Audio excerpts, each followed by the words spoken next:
Hi guys, and welcome along to another Sonic Academy video tutorial. In this one, what we're going to do is have a look at the Danny Daze love dub, or just the Danny Daze bass really, of Bizarre Hard to Find. I'll just play you the bass line.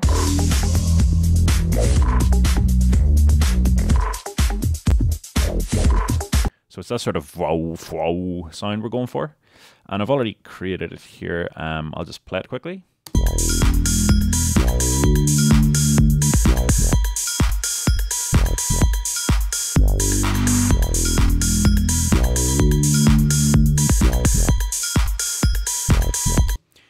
It's sort of using, I found the scale here, let's get it up. It seems to be a sort of E minor scale.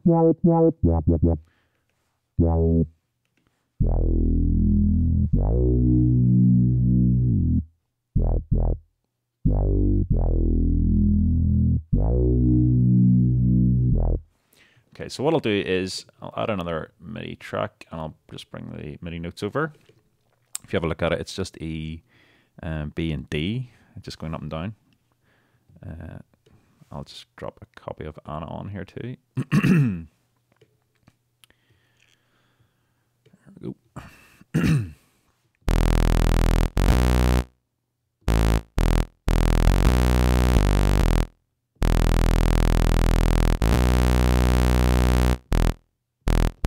So that's pretty much it. So it's just E, B, and D up and down. So what I'll do then is I'll just talk through how to create this. So the sound's quite subby, quite bassy. So we're going to need to go for the sort of triangle and sine waves and things like that there. So if you look down the list, we've got triangle, we've got like a sine, there's a sub saw there which has saw mixed in. And we'll need some of the saw to get some of the growl out of it. And then at the very bottom we also have a tri-sub, which is like a sub and a triangle, which is quite good. It has a sort of harmonic to it, something that the triangle doesn't have on its own. So what we'll do is we'll use it as our sort of basis.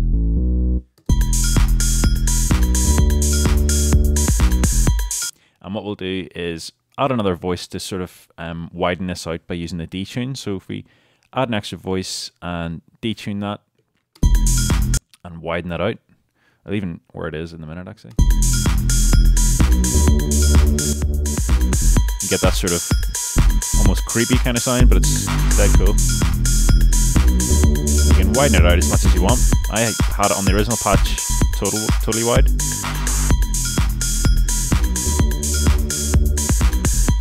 We can maybe rein it in a bit.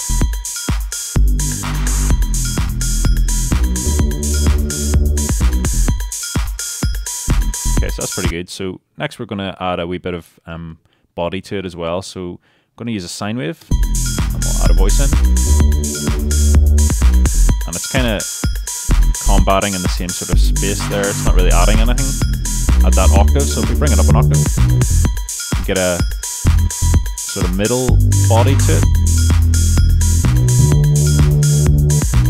It sounds quite good.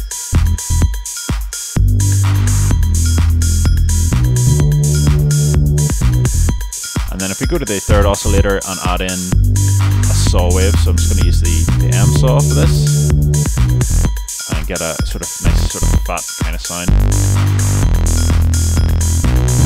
And we can add an extra voice and detune that.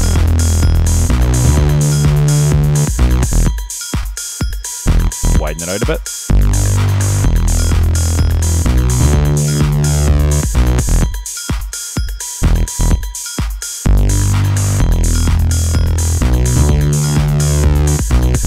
Okay, so that's the kind of basis of the sound, and what we need to do now is filter it. So if you go down to filter 1, my sort of personal preference is the 4-pole vintage. And we're going to bring the cutoff down on it then, until we just have a nice sort of sub sound.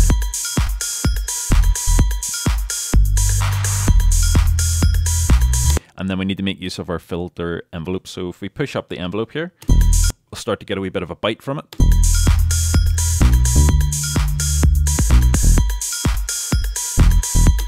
and I'm just going to switch this to the hard curve to get a sort of quicker sweep on it.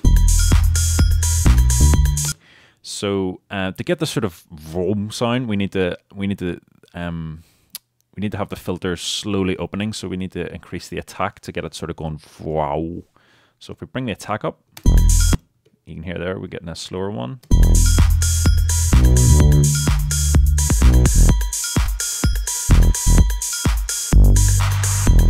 And then for the sustain, that's sort of where the filter will sit once the note's held. So we're going to bring it up as well.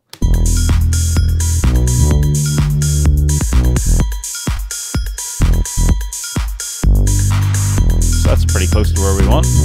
And you can also affect how quickly that drops to the sustain point as well with the decay.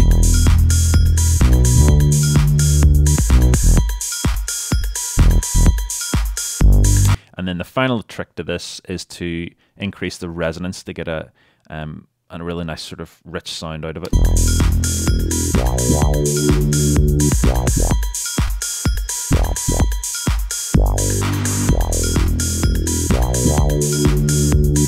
And then just play about with the cutoff and the envelope amount to find a sort of sweet spot.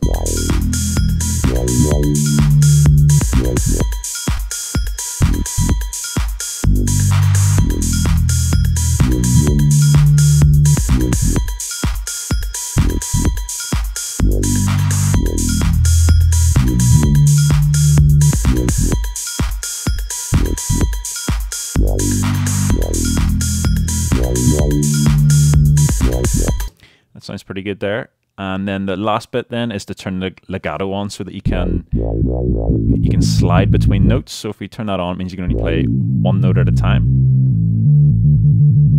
I'm going to turn the portamento up to get the sort of length of time it takes to get from one note to the next.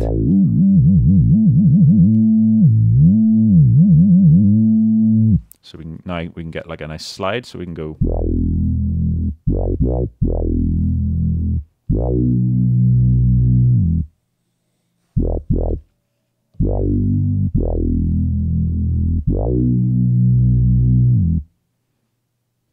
So as long as you overlap the notes, you don't get the original hit.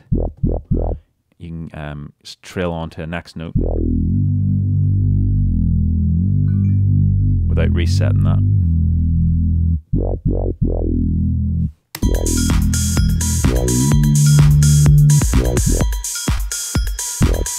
Okay, so I hope you enjoyed that, and I'll see you again then in the next video.